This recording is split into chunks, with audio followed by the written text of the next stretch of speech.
We said it was going to happen today, and it did happen today. Breaking news out of Portland. The Ninth Circuit, breaking news about Portland, I should say. The Ninth Circuit Court of Appeals has overturned Judge Immergut's order blocking the federalization of the National Guard, which means President Trump can deploy the National Guard into Portland, Oregon. That is a big, big, big deal. Lisa Rubin, am I right? Big, big, big deal? It is a big deal, and I want to just correct one thing and then explain why functionally it is the same. This is a stay of Judge Immergut's opinion, and that's why it reached the Ninth Circuit as soon as it did, because this is an emergency motion to essentially pause her order. But as a functional matter, you are absolutely correct. It has the function of overturning her order and thereby allowing the president to send the National Guard back onto the streets of Portland. Hey, beautiful souls. It's Adam here. All right, what just happened at the Supreme Court is nothing short of a constitutional earthquake. The kind of ruling that doesn't just change policies, but fundamentally rewrites the understanding of presidential power in America. In a stunning 7-2 decision handed down late at night, the court effectively detonated a legal nuclear device directly under Donald Trump's presidency. Katie, I want to read, if I can, just from a little bit of the beginning of this 93-page opinion.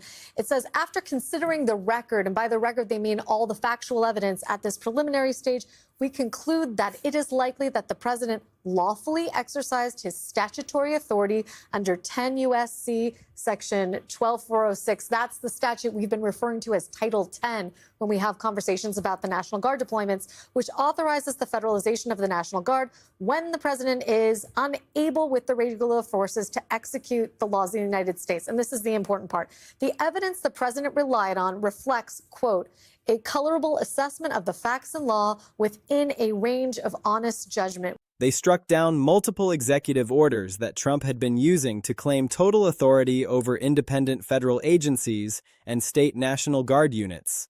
They called his actions unconstitutional expansions that violate the separation of powers.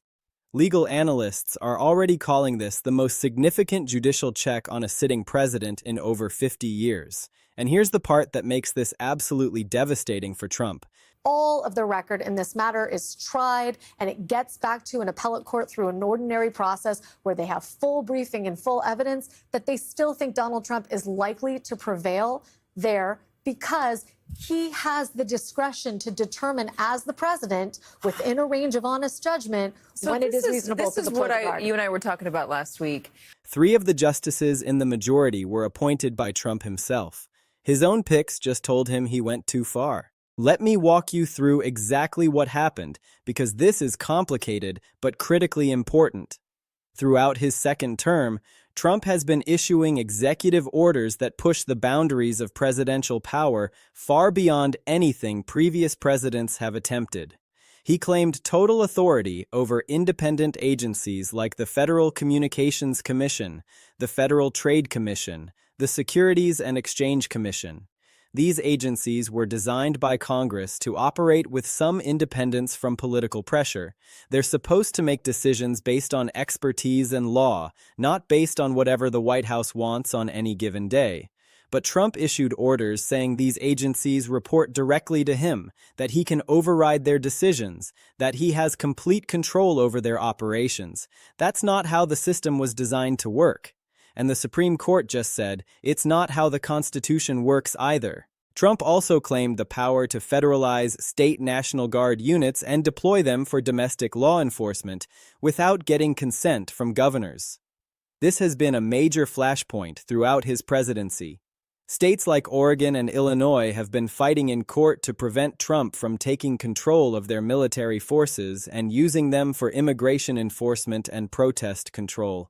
The Posse Comitatus Act, passed after the Civil War, was specifically designed to prevent presidents from using the military as a domestic police force.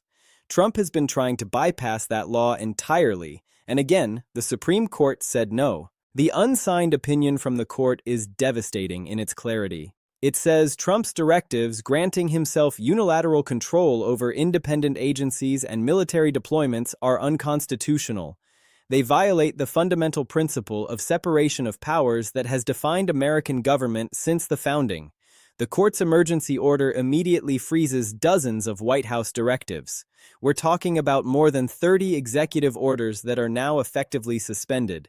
Immigration enforcement operations that were running under Trump's expanded authority now face legal uncertainty. Mass federal layoffs that Trump ordered may be invalid. Budget decisions he made unilaterally are now in question. White House officials are privately describing the situation as administrative paralysis across multiple federal departments. Justice Amy Coney Barrett, one of Trump's own appointees, wrote a concurring opinion that delivers an especially sharp rebuke. She stated flatly that no president may nullify Congress by decree. Think about the significance of that. A conservative justice Trump personally selected for the court is telling him that he cannot simply issue orders that override laws passed by Congress. That's basic constitutional government, but apparently it needed to be said explicitly to this president. Chief Justice John Roberts went even further, warning that unchecked authority strikes at the marrow of the republic itself. The marrow of the republic. That's language Roberts doesn't use lightly. He's expressing genuine alarm that Trump's power grabs threaten the survival of constitutional democracy. The 72 vote is itself remarkable. This wasn't a narrow 54 decision along ideological lines. This was 7 justices, including conservatives and all 3 Trump appointees, agreeing that Trump had exceeded his authority. Only 2 justices dissented. When you lose 72 on questions of presidential power, that's the court sending an unmistakable message that you've completely overstepped constitutional bounds. The legal issues were so clear that even justices who might want to support Trump couldn't find a way to do so. Let's talk about why this ruling is so devastating beyond the immediate policy impacts. Trump has been operating on a theory that the presidency is essentially unlimited, that once you win the election, you have nearly total authority to do whatever you want without congressional approval or judicial oversight. His entire governance model has been based on issuing executive orders that claim powers presidents never had before. And the Supreme Court just declared that entire model unconstitutional. They didn't just strike down a few specific orders, they rejected the fundamental premise Trump has been operating under. The independent agencies issue is particularly significant. These agencies exist because Congress determined that certain functions should be insulated from direct political control. The Federal Reserve making monetary policy, the SEC regulating securities markets, the FCC managing the airwaves. All of these require expertise and consistency that could be undermined if every decision has to pass through the White House. Trump wanted to end that independence entirely. He wanted every part of the federal government reporting directly to him. The court said no. Congress created these agencies to operate with independence, and the president doesn't get to unilaterally override that congressional decision. The National Guard issue is equally important. The dual status of Guard units, normally under state control but subject to federalization for specific purposes, is a carefully calibrated balance between state and federal authority. Trump tried to upset that balance completely by claiming he could take control whenever he wanted for whatever purpose he wanted. Governors from both parties fought this. Courts at lower levels blocked it. And now the Supreme Court has shut it down entirely. Trump cannot simply federalize state military forces and deploy them domestically without following the legal processes designed to prevent exactly that. The practical impact right now is chaos in the administration. 30 executive orders suspended means 30 major policy initiatives are now in legal limbo. Federal agencies that have been implementing Trump's directives for months suddenly don't know what they're supposed to do. Do they continue operating under orders that the Supreme Court has now declared unconstitutional? Do they revert to pre-Trump policies?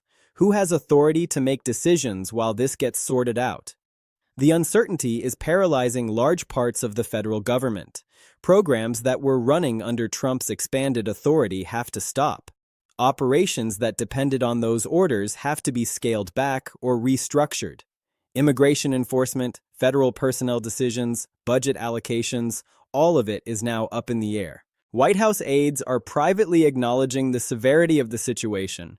They're describing this as a constitutional ambush that crippled much of the administration's internal authority. That language reveals how unexpected this was. Trump and his team apparently believed they could keep pushing the boundaries of presidential power and the courts would eventually back down. Instead, the Supreme Court drew a hard line and Trump's entire governance model collapsed on the other side of it. Legal scholars are already comparing this to United States versus Nixon, the 1974 case that forced President Nixon to release the Watergate tapes and ultimately led to his resignation. That case established that presidents don't have unlimited executive privilege and can't shield evidence of criminal conduct. This case is similarly foundational because it establishes that presidents don't have unlimited executive authority and can't simply claim powers the Constitution doesn't grant. Both rulings are about reminding presidents that they are not above the law and that the Constitution imposes real limits on what they can do. The political implications are massive. Trump is already facing multiple crises: the Canada trade disaster, the DOJ corruption investigations, the perjury allegations against Kash Patel, the backlash from Adam Schiff's indictment, the illegal White House demolition controversy, Melania's lawsuit, and now the Supreme Court has taken away many of the tools he's been using to exercise power. He can't just issue executive orders to solve problems anymore. He actually has to work within constitutional constraints. He has to negotiate with Congress, he has to respect independent agencies, he has to follow legal processes, and Trump has shown throughout his career that he's terrible at all of those things. This ruling also emboldens every opponent Trump has. Congressional Democrats see this as vindication. The courts are finally checking Trump's abuses. That's going to lead to more aggressive oversight, more investigations, more subpoenas, more hearings. Defense attorneys in cases like Adam Schiff's indictment are going to argue that prosecutions conducted under Trump's expanded authority were illegitimate because the authority itself was unconstitutional. That could unravel multiple cases Trump's Justice Department has been pursuing. State attorneys general who have been fighting Trump in court now have Supreme Court precedent on their side. Every legal challenge to Trump's actions just got stronger. The long-term implications are perhaps most important of all. This ruling establishes precedents about presidential power that will constrain not just Trump, but every future president. Democratic presidents won't be able to claim total authority over independent agencies either. Republican presidents won't be able to federalize National Guard units for domestic law enforcement without proper authorization. The court is preventing the presidency from becoming the elected dictatorship Trump wanted it to be. They're preserving the separation of powers that has defined American government for more than 2 centuries, and they're doing it with a vote so decisive that even Trump's own appointees joined the majority. 3 Trump appointees voted against him. Let that sink in. The people Trump put on the court specifically because he thought they'd be loyal to his vision of executive power looked at what he was doing and concluded it was unconstitutional. That's not a partisan decision. That's a constitutional decision. It tells you how extreme Trump's claims were. They were so far outside legal bounds that even conservative justices who generally favor strong executive authority couldn't support them. So here's where we stand. The Supreme Court has issued a landmark 72 ruling striking down Trump's claims of total authority over independent agencies and state National Guard units. The decision invalidates more than 30 executive orders and creates immediate administrative paralysis across the federal government. 3 Trump appointees joined the majority in ruling that Trump violated separation of powers and exceeded constitutional limits. This is the biggest judicial check on a sitting president in over 50 years. It fundamentally rejects Trump's theory of unlimited executive power. It severely limits his ability to govern for the remainder of his term. It will trigger additional legal challenges and congressional investigations, and it establishes precedents about presidential power that will shape American government for generations. Trump has been trying to turn the presidency into something the Constitution never intended. And the Supreme Court just told him no in the strongest possible terms. 7 justices, including his own appointees, agreeing that he went too far. That's not just a legal defeat, It's a historic rebuke that potentially cripples his presidency because everything he's been doing depended on claiming authority he never actually had. And now the highest court in the land has made clear that he never had it and can't claim it anymore. This is a turning point, and it changes everything.